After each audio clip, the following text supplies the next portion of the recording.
Ma sœur m'a envoyé MT1 on a besoin de ton appart pour le week-end. Puis elle m'a dit d'aller dormir à l'hôtel pendant qu'elle installait 8 personnes chez moi. Alors, j'ai changé les serrures va j'ai diffusé sa tentative. Défraction ratée en direct à toute la famille. On a besoin de ton appart. Pour le week-end, m'a écrit ma sœur Margot à 7h42 un vendredi matin. Pas de question, pas de s'il te plaît, pas de est-ce que ça te dérange? Juste. On a besoin. J'étais dans l'arrière-boutique de mon institut de beauté, un café dans une main va une pile de serviettes propres dans l'autre, quand mon téléphone s'est rallumé. Mes beaux-parents viennent en ville. Tu peux prendre une chambre d'hôtel. J'ai fixé le message si longtemps que l'écran a fini par s'éteindre. Je m'appelle Clémence. J'ai 34 ans je suis propriétaire d'un salon qui s'appelle l'Atelier de Beauté Émeraude. Je l'ai bâti à partir de rien. 6 fauteuils, 2 tables de manucure, une cabine de soins, un minuscule comptoir d'accueil que j'avais trouvé en brocante repeint moi-même à 2h du matin parce que je n'avais pas les moyens d'acheter du neuf. Pendant des années, ma famille a traité ma réussite comme un bien commun. Mon argent était l'argent de la famille. Mon salon était le centre des réductions familiales. Mon appartement était une chambre d'amis gratuite. Alors, quand Margot m'a écrit comme si elle réservait une chambre d'hôtel qui lui appartenait, je n'aurais pas dû être surprise, mais d'une certaine manière, je l'étais encore. J'ai essuyé mes mains sur une serviette j'ai répondu, non. Mon appartement n'est pas disponible. 3 petits points sont apparus. Immédiatement, puis ont disparu, puis sont revenus. Elle a écrit, ne fais pas ta tragédienne. C'est juste pour 2 nuits.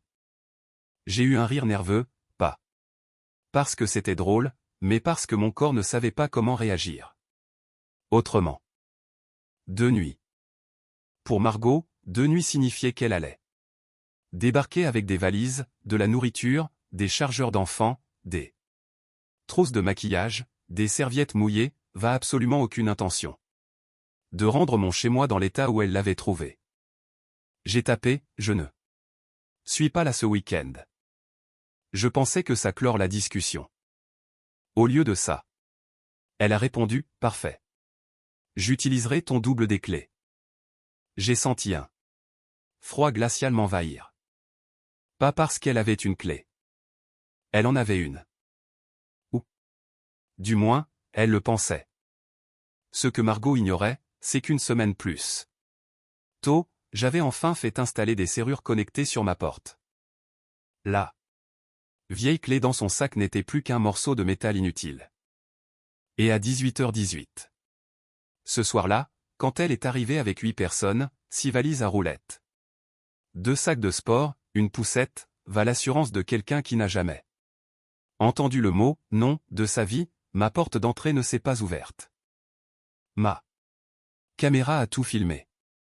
Et oui, j'ai diffusé la scène en direct sur le groupe WhatsApp de la famille, parce que si ma famille voulait traiter ma maison comme un lieu public, alors toute la famille pouvait regarder à quoi ressemblait l'arrogance face à une porte close.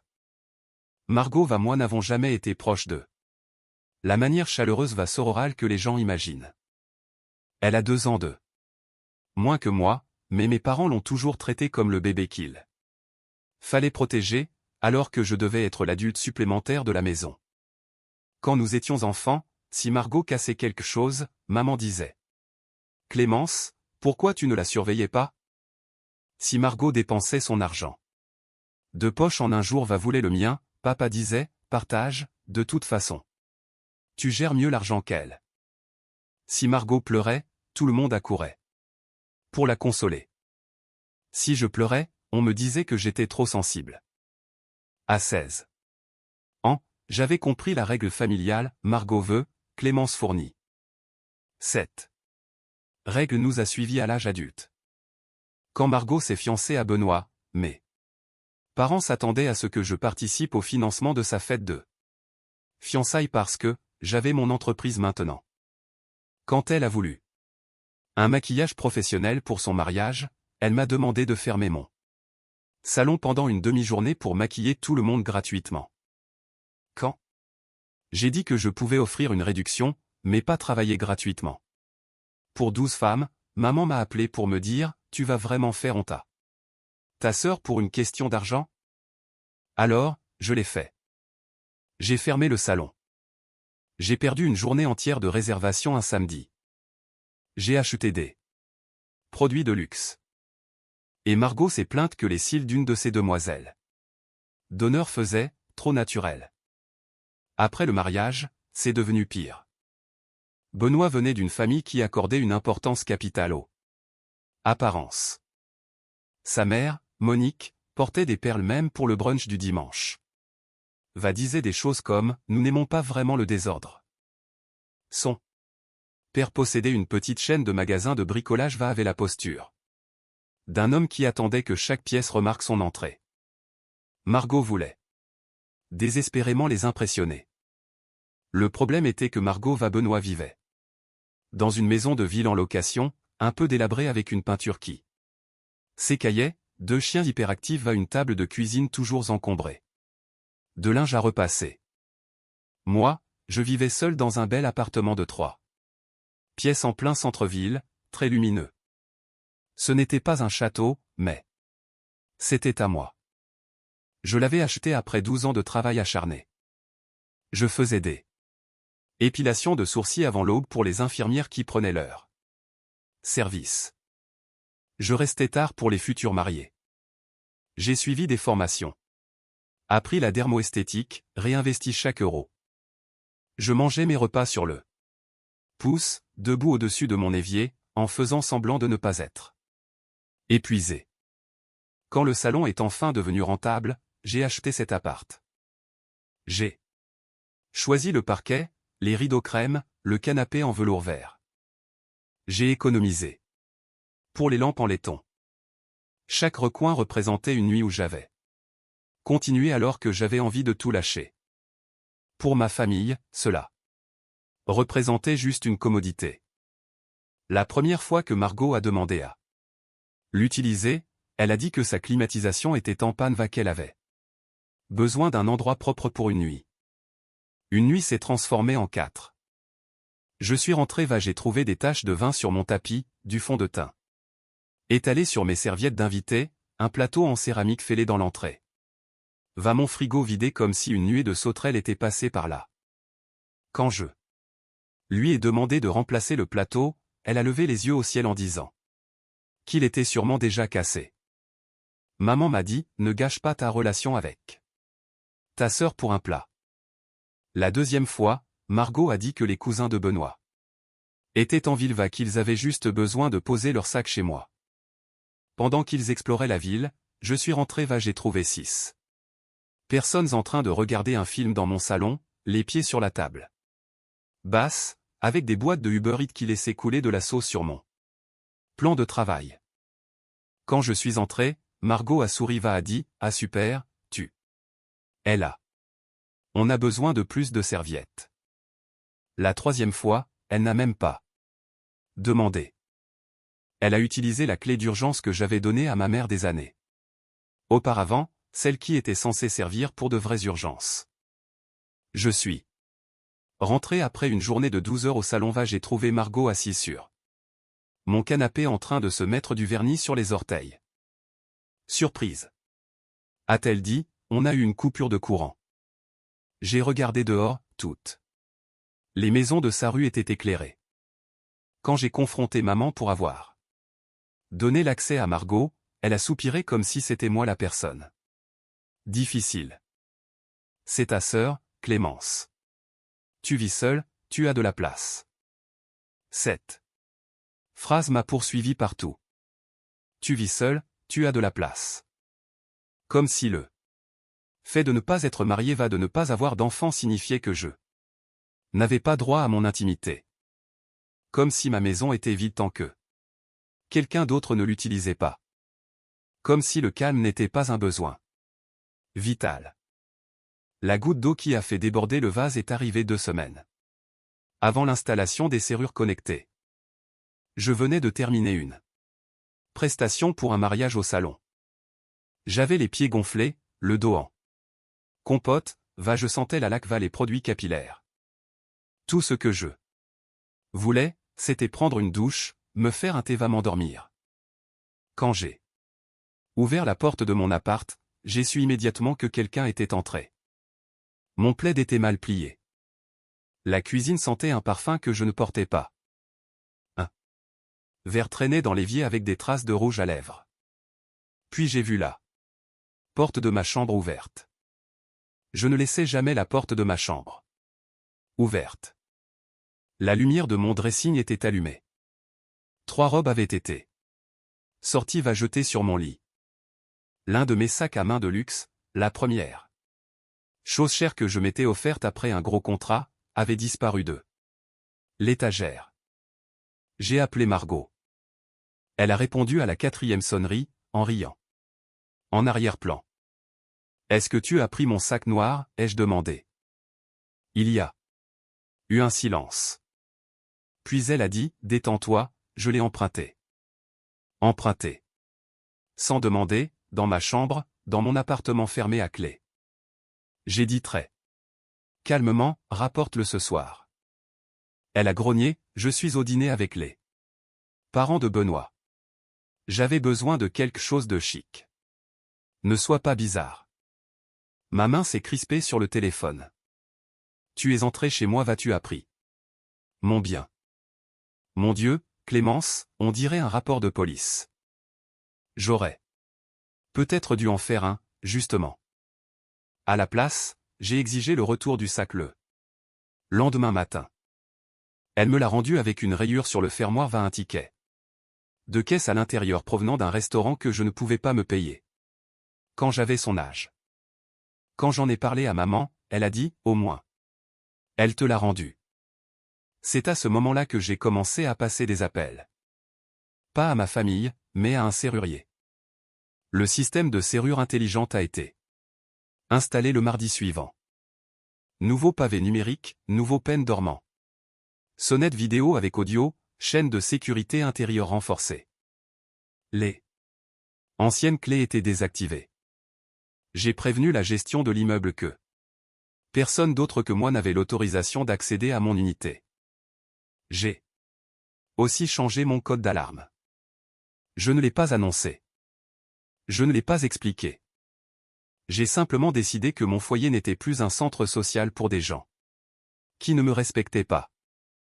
3 jours plus tard, Margot m'a envoyé ce fameux message pour le week-end. On a besoin de ton appart. J'ai relu son. Parfait, j'utiliserai ta clé. Il y avait quelque chose de presque impressionnant dans son audace. Pas de « est-ce que je peux ?» Juste « je prends ton chez toi, tu peux te payer l'hôtel. » J'ai tapé « Margot, j'ai dit non. » Elle a répondu avec un emoji qui rit.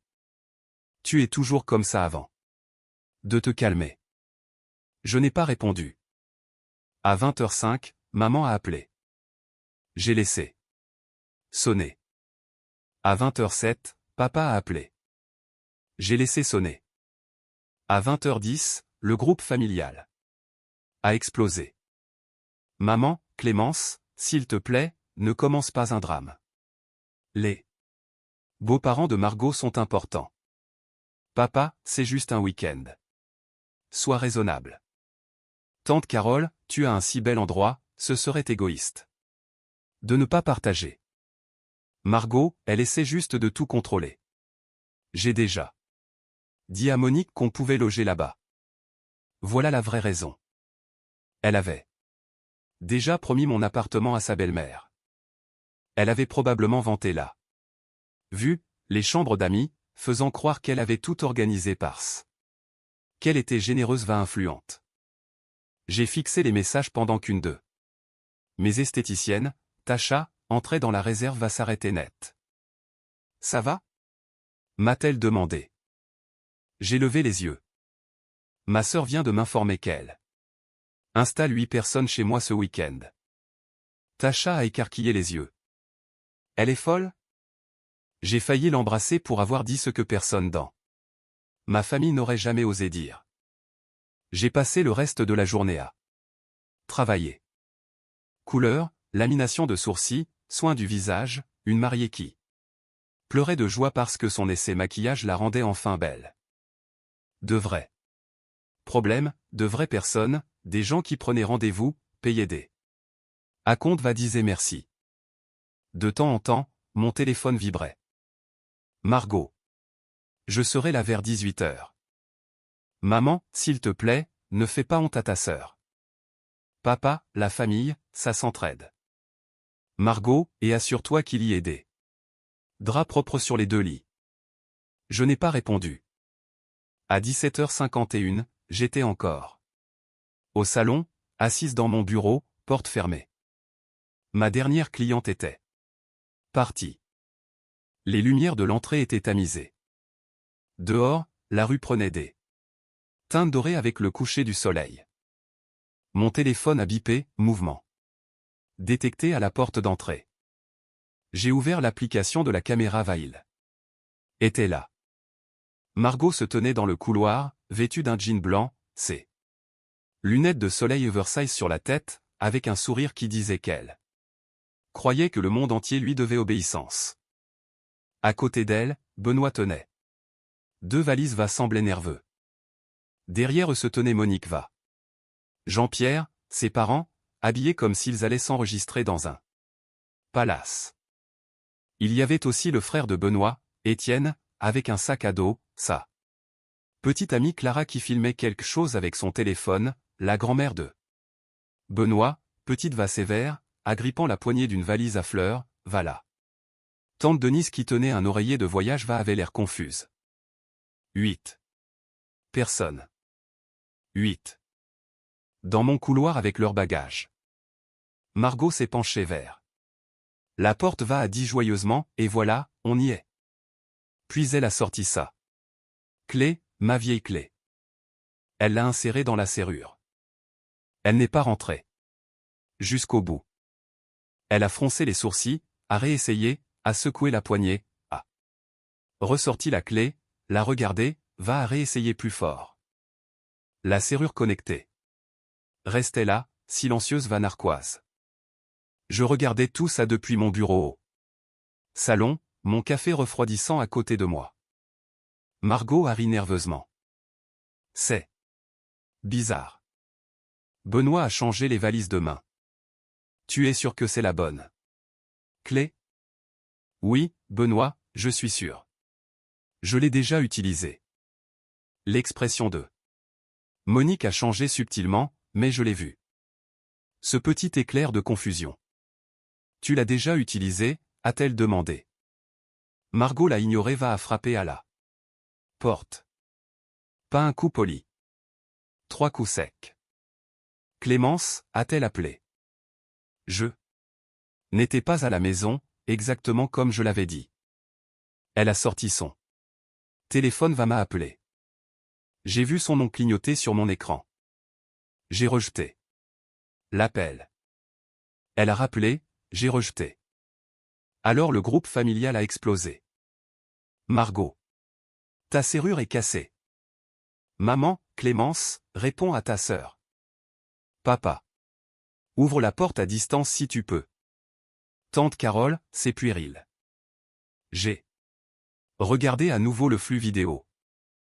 Margot essayait maintenant de forcer la vieille clé si fort que j'avais peur qu'elle ne la casse dans le barillet. C'est là que j'ai lancé l'enregistrement d'écran. Puis j'ai ouvert le groupe WhatsApp.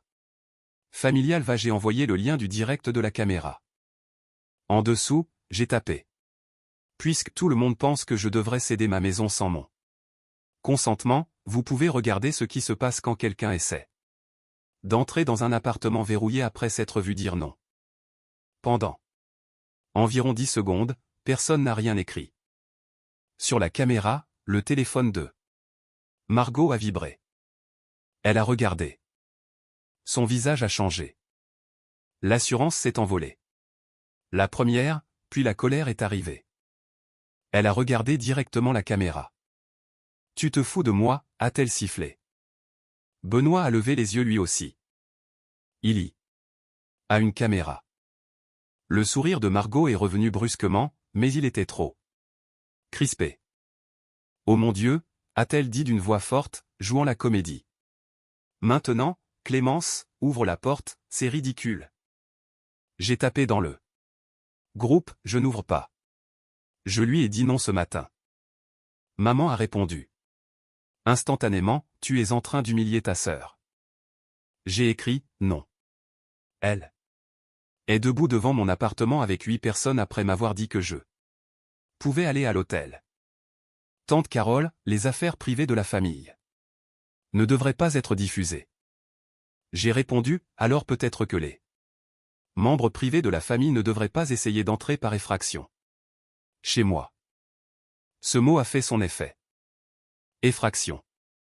Sur la caméra, Monique s'est tournée brusquement vers Margot. Elle ne savait pas qu'on venait?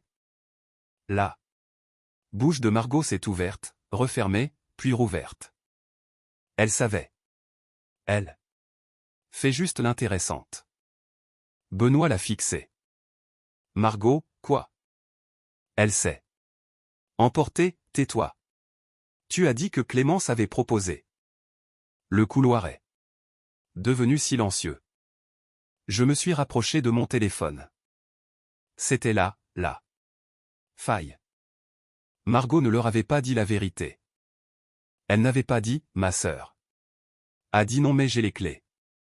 Elle leur avait dit que j'avais proposé. Elle avait fait de moi l'hôte invisible d'un week-end que je n'avais jamais accepté. Le visage de Monique s'est durci. Margot. Margot a ri à nouveau, plus aigu. Cette fois. C'est bon, elle fait toujours ça. Elle aime avoir le contrôle. Elle va ouvrir. Puis elle s'est penchée vers la caméra a dit, Clémence. Arrête d'être aigrie parce que certaines d'entre nous ont une famille. Mon cœur s'est calmé d'un coup. Pas de chaleur, pas de tremblement. Calme. Parce que c'était encore là, la vieille croyance familiale, je vivais seul, donc je ne comptais pas. Pas de mari, pas d'enfant, pas de droit à l'intimité, pas de droit au repos, pas de droit de dire non. Je n'ai rien répondu. À la place, j'ai envoyé 3 captures d'écran dans le groupe. La première était le message de Margot, on a besoin de ton appart. Tu peux prendre une chambre d'hôtel.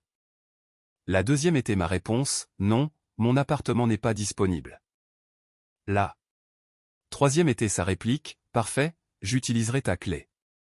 Aucun commentaire, juste des preuves. Le chat est devenu muet. Puis ma cousine Naomi, qui ne parlait presque jamais dans les drames familiaux, a écrit « Attendez ». Elle a littéralement dit non. Tante Carole a arrêté de taper. Maman m'a rappelé. J'ai rejeté. Sur la vidéo, Margot faisait défiler son téléphone. Furieusement, voyant probablement sa famille passer de public à témoin.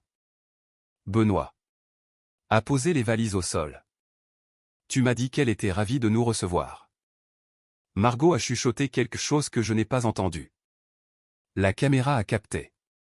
Clairement la réponse de Benoît, non, ne baisse pas la voix maintenant. Monique avait l'air mortifiée. On ne serait jamais venu si on avait su qu'elle n'était pas d'accord. Cette phrase m'a touché plus que prévu, car une étrangère comprenait la notion de consentement plus vite que ma propre mère. Margot s'est soudainement tournée à nouveau vers la caméra. Tu vas vraiment laisser mamie dans le couloir? La grand-mère de Benoît, à son honneur, a dit. Ne m'utilise pas. J'ai demandé si tout était arrangé. J'ai presque souri. Puis papa a écrit dans le chat, Clémence, ça suffit. Ouvre la porte, va-vous. Discuterez plus tard. J'ai répondu, non. Il a écrit, tu donnes une mauvaise image de la famille. J'ai écrit, c'est Margot qui a donné une mauvaise image de la famille quand elle est arrivée avec ses bagages dans un foyer où l'entrée lui avait été refusée. Puis j'ai envoyé d'autres preuves. Des photos de la dernière fois qu'elle était venue, la tache de vin, le plateau cassé, le fermoir du sac rayé, une capture d'écran où elle avouait l'avoir emprunté, va une facture de l'installation de la serrure connectée. Puis un dernier message, la vieille clé ne fonctionne plus parce que plus personne n'est censé l'avoir. C'est là que maman a arrêté de prétendre que c'était une question d'hospitalité. Elle a écrit, tu as changé les serrures sans nous le dire. J'ai fixé ce message. Pas de, pourquoi t'es-tu senti en insécurité? Pas de, qu'est-ce qui s'est passé? Pas de, peut-être qu'on a dépassé les bornes. Juste de l'indignation parce que leur accès avait été supprimé. J'ai répondu, oui, maman. Et s'il y avait une urgence? Alors on appelle les pompiers. On n'envoie pas Margot avec des valises. Sur la caméra. Margot a recommencé à frapper. Ouvre la porte, criait-elle. Tu te comportes comme une folle. Le son résonnait dans tout le couloir. La porte d'un voisin s'est entr'ouverte. J'ai eu un mouvement de recul, pas par honte, mais par le vieux réflexe de vouloir régler le malaise que Margot créait. Mais je n'ai pas bougé. C'est alors que le gardien de l'immeuble est apparu sur le flux vidéo. Monsieur Dupont était un homme calme d'une soixantaine d'années qui m'avait aidé une fois à porter un pot de fleurs cassé. Il s'est approché. Lentement, les mains jointes devant lui. Bonsoir, a-t-il dit. Tout va bien. Ici? Margot s'est retournée vers lui. Oui, ma sœur habite ici. La serrure ne marche pas. Monsieur Dupont a regardé les valises, puis la caméra, puis à nouveau. Margot. Mademoiselle Clémence a informé la direction la semaine dernière que personne d'autre qu'elle n'était autorisé à accéder à cet appartement. Margot. C'est figé. Benoît a fermé les yeux. Monique a porté une main à son collier. M. Dupont a continué, poli mais ferme, vous allez devoir quitter le couloir. Les visiteurs ne peuvent pas bloquer l'accès aux résidents. Margot a pointé la porte, je suis sa sœur. Oui, a-t-il dit, va vous n'êtes pas sur la liste d'accès. J'aurais pu embrasser cet homme sur le front. Margot a saisi. Son téléphone m'a enfin envoyé un message vocal direct. Je ne l'ai pas ouvert. Elle en a envoyé un autre, puis encore un. Sur le groupe familial, elle a écrit, tu es morte pour moi. Naomi a répondu, parce qu'elle ne te laisse pas entrer par effraction chez elle? C'était la première fois que quelqu'un de ma famille me défendait en temps réel. Margot l'a vu, son visage s'est décomposé. Vous croyez que c'est drôle, a-t-elle crié vers la caméra. Elle fait ça parce qu'elle est jalouse. Elle a cet appart de luxe Vasson. Salon va elle se croit meilleure que nous. J'ai enfin activé le micro de la caméra de mon côté. Ma voix est sortie par le petit haut-parleur près de la porte, calme va Claire, Margot. Tout le monde s'est figé. Elle a regardé la caméra. J'ai dit, je ne suis pas jalouse de toi. Je suis fatiguée d'être utilisée par toi. Sa bouche s'est entr'ouverte. J'ai continué, je t'ai dit. Non. Tu es venu quand même. Tu as menti à ta belle famille. Tu as essayé d'utiliser une vieille clé d'urgence. Tu as amené 8 personnes chez moi, vas-tu m'as dit d'aller à l'hôtel. Ce n'est pas ça, la famille. Ça, c'est de l'arrogance. Personne ne bougeait. Même Monsieur Dupont restait immobile. Les yeux de Margot se sont remplis de larmes de colère. Tu me fous la honte. Non, ai-je dit. Je refuse de te sauver d'un mensonge que tu as raconté. Benoît a lentement ramassé une valise. On s'en va, a-t-il dit. Margot s'est retournée. Brusquement, tu es sérieux? Oui, a-t-il répondu. Je ne vais pas rester dans un couloir pendant que tu hurles contre une caméra.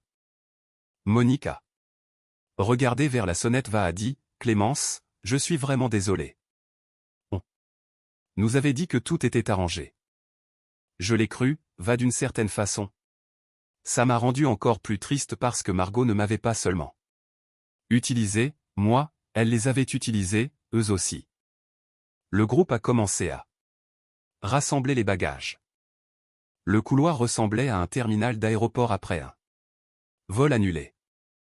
Margot refusait de bouger. Elle restait là, les bras croisés, fixant ma caméra comme si la haine seule pouvait déverrouiller la porte. Monsieur Dupont a dit doucement, madame. Elle a arraché la poignée de sa valise si fort qu'elle a basculé sur le côté. Puis elle a prononcé la phrase qui a tout clarifié, c'était censé me donner une bonne image. La caméra l'a parfaitement capté. Le chat familial l'a vu. Les beaux-parents l'ont entendu.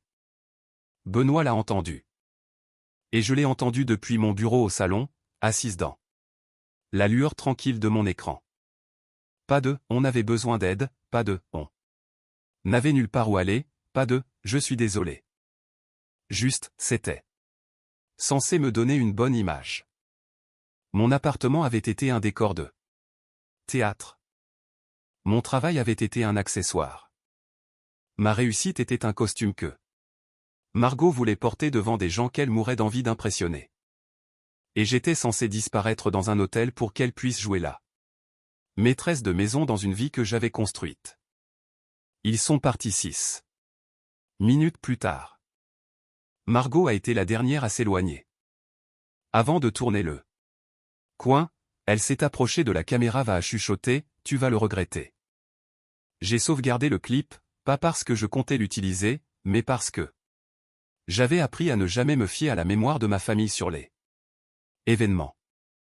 À 21h ce soir-là, les appels étaient devenus incessants. Maman a laissé un message vocal disant que j'avais traumatisé tout le monde. Papa a envoyé un SMS, tu as prouvé ton point. Maintenant excuse-toi. Tante Carole a écrit un long message expliquant que l'humiliation publique n'était jamais acceptable. J'ai répondu à tante Carole en une phrase, entrer chez quelqu'un. Après qu'il a dit non ne l'est pas non plus. Elle n'a pas répondu. Benoît m'a envoyé un message vers 22h, Clémence, je suis désolé. Je ne savais pas. Mais parents non plus.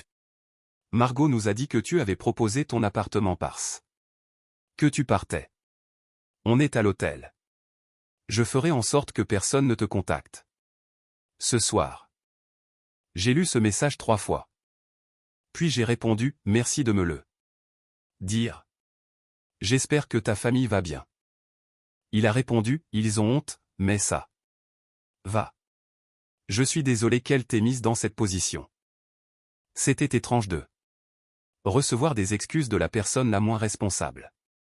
Ceux qui m'en devaient étaient occupés à composer des discours sur la façon dont j'étais allé trop loin. Le lendemain matin, je me suis réveillé avec 73 messages non lus. J'ai fait du café. Je me suis assise sur mon canapé en velours vert. Le canapé dont Margot avait dit un jour qu'il était trop chic pour une seule personne. Pour la première fois depuis des années, j'ai ressenti le silence de mon appartement. Comme quelque chose de sacré, pas vide, pas gaspillé, le mien. J'ai ouvert le groupe familial. Maman avait écrit des paragraphes entiers pendant la nuit. Elle disait que Margot avait pleuré toute la nuit. Elle disait que Benoît était en colère. Elle disait que Monique jugeait maintenant leur famille. Elle disait que j'avais humilié ma sœur à un moment délicat de son mariage. Puis est venue la phrase que j'avais entendue sous différentes formes toute ma vie, tu aurais dû ouvrir la porte, va régler ça plus tard. J'ai tapé lentement, non. C'est ce que j'ai toujours fait. J'ai absorbé le manque de respect en privé pour que Margot puisse éviter les conséquences en public. Je ne ferai plus ça. Papa a répondu, tu as l'air froide. J'ai écrit, j'ai l'air d'avoir fini. Puis, j'ai envoyé un dernier message au groupe, à compter d'aujourd'hui, personne dans cette famille n'a accès à mon appartement. Personne ne bénéficie de soins gratuits au salon. Personne n'emprunte mes vêtements, mes sacs, mes produits ou ma voiture. Si vous réservez au salon, vous payez le même acompte que chaque client. Si vous vous présentez chez moi sans permission, la sécurité de l'immeuble vous expulsera. Je ne discuterai plus de cela. Maman a envoyé un emoji choqué.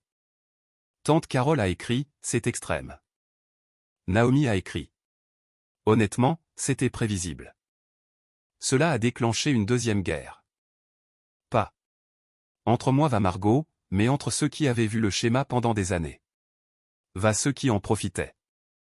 Ma cousine Naomi a admis que Margot lui avait dit un jour, Clémence fait l'indépendante, mais elle finit toujours par céder.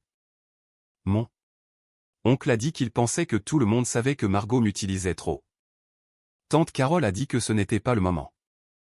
Naomi a répondu, ça fait 10 ans que c'est le moment. Je n'ai pas participé. J'en avais assez dit. Au salon. Cette semaine-là, je m'attendais à me sentir fébrile. Au lieu de ça, je me sentais concentré. Lundi matin, je suis arrivé tôt, j'ai trouvé Tasha déjà en train de préparer les serviettes. Elle m'a regardé, a dit, alors, les clients de l'hôtel ont survécu? J'ai éclaté de rire. Un vrai rire, celui qui libère quelque chose dans la poitrine. À midi, 3 membres de la famille avaient appelé le salon pour essayer de me ramener à la raison. Ma réceptionniste, Maya, les a gérés comme une reine. L'atelier émeraudait. Réservé aux rendez-vous clients, disait-elle. Les appels personnels peuvent être dirigés vers le téléphone privé de Clémence. Puis elle a bloqué les numéros de la ligne professionnelle. Quand je l'ai remerciée, elle a haussé les épaules, vous nous payez alors va vous apporter du bon café. On vous protège. Cette phrase m'a presque fait pleurer parce que ma famille avait passé des années à me dire que l'amour signifiait un accès illimité. Mes employés, mes amis, même mes clients comprenaient mieux les limites que les gens qui m'avaient élevé. Les conséquences dans la vie de Margot ont été immédiates. Benoît est resté à l'hôtel avec sa famille ce week-end-là, mais Margot a passé la majeure partie du temps à se disputer avec lui. Monique a apparemment demandé à Benoît devant tout le monde pourquoi sa femme pensait qu'il était acceptable de mentir sur la maison de quelqu'un d'autre. Jean-Pierre a payé les chambres d'hôtel, a dit très calmement à Margot que l'honnêteté coûtait moins cher que l'humiliation. Benoît ne l'a pas quitté, pas à ce moment-là.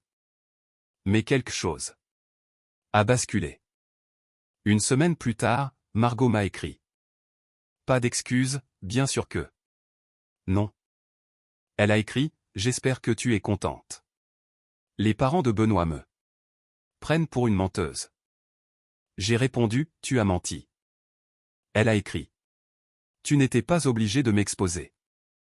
J'ai écrit, tu t'es exposée toute seule devant ma porte. Elle n'a pas répondu pendant 2 jours. Puis elle a envoyé, tu choisis vraiment une serrure plutôt que ta sœur? J'ai regardé autour de moi dans mon appartement avant de répondre. Le canapé que j'avais payé, la cuisine que j'avais nettoyée, la chambre où personne ne pouvait entrer sans ma permission. La porte qui restait enfin fermée. Puis j'ai tapé, je choisis ma paix plutôt que ton arrogance.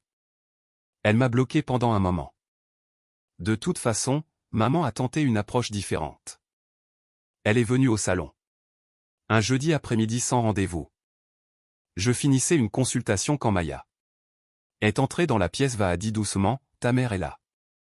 J'ai compris à son ton que ce n'était pas une visite amicale. Maman se tenait près de la réception dans un gilet beige, serrant son sac comme si elle allait annoncer une catastrophe. L'ancienne moi aurait couru vers elle. L'ancienne moi se serait excusée d'avoir rendu les choses inconfortables. L'ancienne moi l'aurait emmenée dans mon bureau, aurait fermé la porte, l'aurait laissé m'expliquer pourquoi. Les sentiments de Margot comptaient plus que mes limites. À la place, j'ai dit « Salut maman. J'ai 12 minutes avant ma prochaine cliente. » Son visage s'est crispé. Ah, j'ai une limite de temps maintenant. Tu es venu sur mon lieu de travail sans demander, ai-je dit, alors oui. Elle a regardé autour d'elle, offensée par le professionnalisme même de l'endroit que j'avais construit. Je ne te reconnais plus. J'ai voulu répondre, c'est parce que tu n'as jamais vraiment regardé. À la place, j'ai attendu. Maman a soupiré. Margot a fait une erreur. Elle a pris une série de décisions. Elle était sous pression. Moi aussi, quand vous m'avez tous poussé à quitter mon propre appartement. Les yeux de maman ont brillé, tu aurais pu gérer ça en privé. J'ai essayé. J'ai dit non en privé. Elle l'a ignoré en public. C'est ta sœur. Et je suis ta fille. Cela l'a arrêté un instant. Justin. J'ai vu quelque chose passer sur son visage. Pas de la culpabilité exactement. Mais un malaise, comme si elle s'était approchée trop près d'une vérité qu'elle ne voulait pas toucher. Puis elle s'est reprise. Tu as toujours été si dur. A-t-elle dit. J'ai hoché la tête lentement, non, maman. Je suis devenu dur. Là où tu n'arrêtais pas de me demander d'être souple pour des gens qui ne cessaient de me blesser. Elle n'a pas eu de réponse. Ma cliente suivante est arrivée, une dame âgée charmante nommée Madame Faure, la femme du gardien, qui a jeté un regard poli à ma mère puis m'a souri, prête quand vous l'êtes. Clémence. J'ai regardé maman, je dois travailler. Elle est partie sans me prendre dans ses bras. J'ai cru que ça me briserait le cœur. Ça ne l'a pas fait. Cela a juste confirmé ce que je savais déjà, la paix ne vient pas toujours sous forme de joie.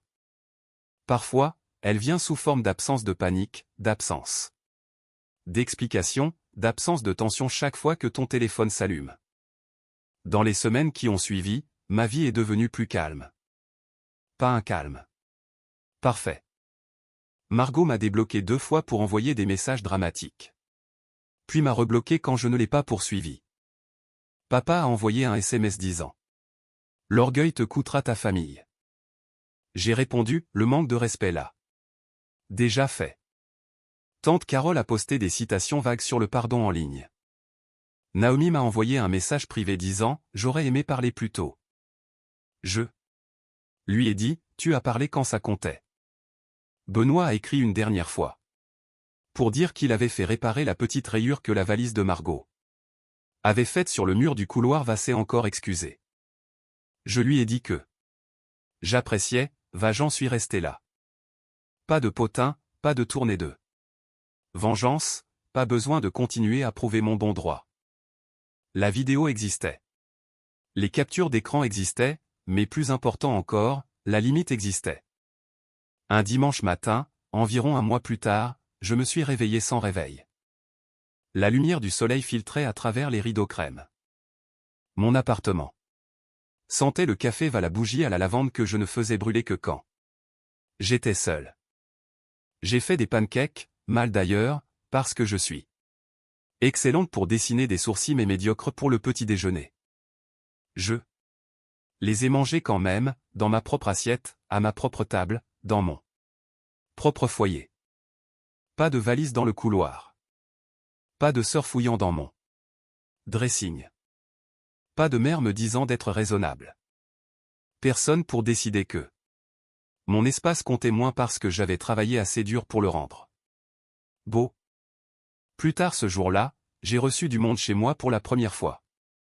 Depuis l'incident. Pas de la famille, des amis. Tasha est venue avec du vin. Maya a apporté des fleurs. Naomi est venue aussi, un peu nerveuse au début. Tenant un petit gâteau d'une pâtisserie près de son bureau. On a ri dans ma cuisine. On s'est assis sur le canapé vert. Personne n'a ouvert de porte sans demander. Personne n'est allé dans ma chambre. Personne n'a traité ma maison comme une salle d'exposition qu'ils avaient le droit de visiter. À un moment, Tasha a levé son verre a dit, aux portes closes. Maya a ajouté, et aux femmes intelligentes. Naomi m'a regardé, a dit doucement, et au fait. D'avoir enfin fini. C'est ce toast qui m'est resté, parce que c'était ce que la serrure intelligente représentait vraiment. Pas de la technologie, pas une punition, pas une vengeance, une ligne d'arrivée. La fin de devoir expliquer pourquoi je méritais un respect de base. La fin de donner des morceaux de ma vie pour que personne ne me traite d'égoïste. La fin de confondre l'accès va. L'amour. Pendant des années, j'ai cru qu'être une bonne fille va une bonne sœur. Signifiait rester disponible, disponible pour aider, disponible pour prêter. Disponible pour pardonner, disponible pour disparaître quand quelqu'un d'autre voulait la lumière. Mais l'amour qui exige que vous renonciez à votre foyer, à votre paix, va à votre dignité, n'est pas de l'amour. C'est un système. Et les systèmes ne changent pas parce que vous demandez gentiment. Parfois, ils changent parce que la porte finit par ne plus s'ouvrir. Margot voulait mon appartement pour le week-end. Elle voulait mon lit, mes serviettes, ma vue, mon réfrigérateur, mon travail, mon silence. Elle voulait que je m'enregistre dans un hôtel pour pouvoir s'enregistrer dans ma vie, va prétendre qu'elle lui appartenait. Au lieu de ça, elle a eu un couloir, une clé inutile, va un public. Et moi, j'ai eu quelque chose de mieux qu'une vengeance. J'ai récupéré mon foyer. J'ai récupéré ma paix. Je me suis récupéré, moi. Maintenant, quand ma porte se verrouille derrière moi, je n'entends pas de culpabilité. J'entends la liberté.